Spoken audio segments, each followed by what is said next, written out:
This video is a message for white monkeys, dirty white monkeys who think they can teach English online.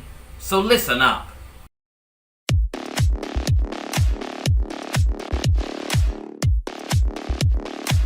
Okay, so before I get into the video and explain my outrageous title and thumbnail, you may be wondering, why am I surrounded by beers and wine and whiskey and pork scratchings? Why am I surrounded by all this shit?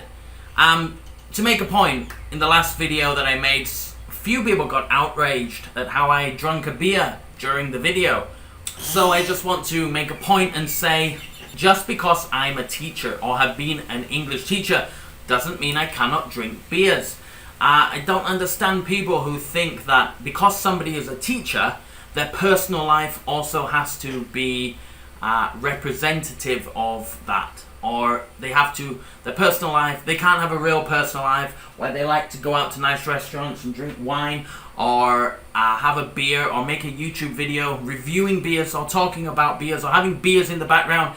I'm sorry, but teachers have lives too, and if because I make YouTube videos with beers in my background or talking about beers or cursing and use swear words, that in the future a company doesn't hire me or somebody does not want to do business with me because of that, then I don't care, because that's not the sort of person I want to work with anyway. Anyway, let's get to the point of this video.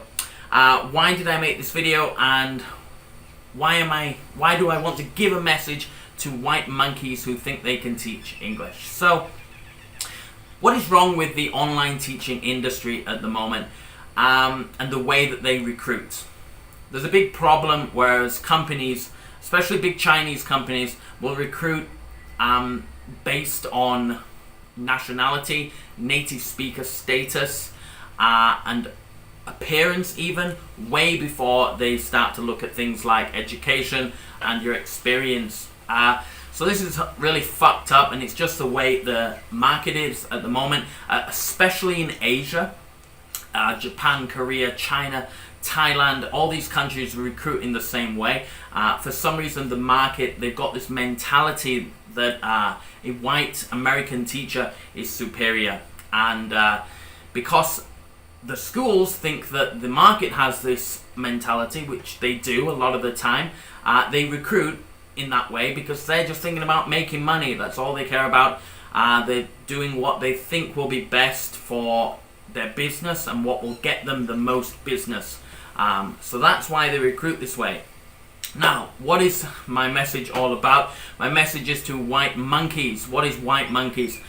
This is a term that goes around, and I think it's mainly came from China, teachers in China, and basically it's about these uneducated backpackers who are just white, and they turn up in a country in Asia, or they go online and they get a position just because they're white and they're from a native speaking country. I think this is kind of fucked up, but it's the way it happens. So I'm going to give you my opinion on what makes a good English teacher, and what you can do to combat the way that the market is. So what makes a good English teacher? Firstly, is it education? No. Whether you have a postgraduate certificate in education, a BEd, a BA, an MEd, or only a TEFL, does not decide how good an English teacher you are. I have seen the white monkey backpacker teachers being far better than the old English dude who comes over with a PGCE or teaches online with a PGCE, and his lessons are just boring, uninteresting, and the students don't learn from him. Whereas the less qualified guy with only a TEFL, from my experience, the level of education that the teacher has no correlation to how good they are at teaching English. This makes sense because I hold a bachelor's in education, but what I learned on that course, very, very, very little is actually something that can be used practically in the classroom setting. You learn theories on language acquisition and you read lots of papers on people's theories on education and different ideas, you will learn very, very little practical skills that can be used in the classroom. So education does not determine whether or not you will be a good teacher. You may have noticed, changed my shirt, different background, it's another day, the camera cut out. Alright, so education does not determine whether or not you are a good teacher. There are terrible teachers with lots of education and degrees and postgraduate certificates in education and so on and so forth.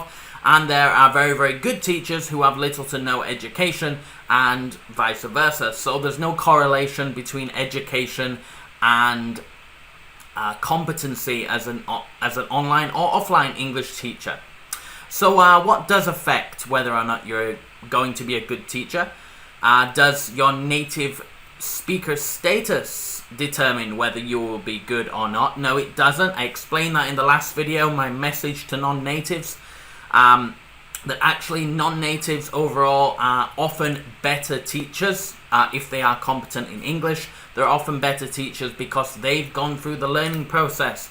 They've experienced it firsthand, so they're going to be better teachers, especially at the beginner level and even at the advanced level for some non-natives. Anyway, so that doesn't matter, native or non-native, they're good and bad at both sides. What determines how good a teacher you are is your experience and your competency in the classroom. How good you are at teaching a class, basically. And that has to be tested in interviews and other things. So if I owned an online school, how would I hire? I would not care if you are native or non-native, as long as you are competent in English. I would not care if you have a degree, a PhD, or no degree. I would not take that into account when hiring, because it does not determine whether or not you will be a good teacher. I will hire you based on your personality, your interview performance, and your experience, and how you can talk about your experience and what you've done in the past. I may ask some questions in different scenarios in the classroom. What would you do? And I'd like you to do a demo class to demonstrate how your teaching skills, and you'd be hired based on that. Now that's how I'd hire. Unfortunately, that's not how the market hires. So what can you do to get around the problems in the industry at the moment? So the online English teaching industry is massively saturated with teachers at the moment, making it harder for people to find positions, and especially positions where they will give you enough hours to fill your schedule. Native teachers from places like England and Australia and America and Canada will find it far easier to find positions, whereas South Africans and non-natives will find it much harder. This is just because the way the market is at the moment has nothing to do with me and my personal opinions. The market is the market, and what the market wants you have to adapt to. You're not going to go and change the market. So you can shout racist, you can shout and scream and say you're oppressed by the industry. It probably, most likely, will make no difference to your life. You have to adapt and overcome. So what do I recommend? Freelance. I recommend all teachers to at least try to freelance. It's extremely difficult to freelance, but if you can do it, you can set your own rate, you can choose your own niche, and you can target the kind of students that you want to teach for the kind of rate that you want to teach. Now, it takes a long time to build up a brand and to build up a profile and to create content and to build up a following online so you can start marketing yourself as a teacher. But long term, if this is what you want to do as a long-term career, online English teaching, then I would definitely advise you to look into how to freelance, how to find your own students, and to take the power away from these big Chinese corporations that are employing some of these tactics, such as only employing people with degrees, only employing people who are native and white, not employing South Africans for whatever reason.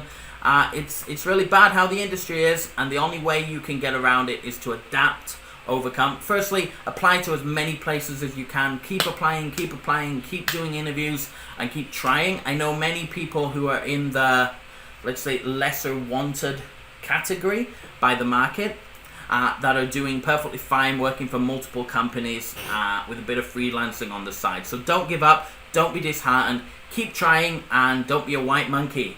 Alright, catch you in the next video. Take it easy.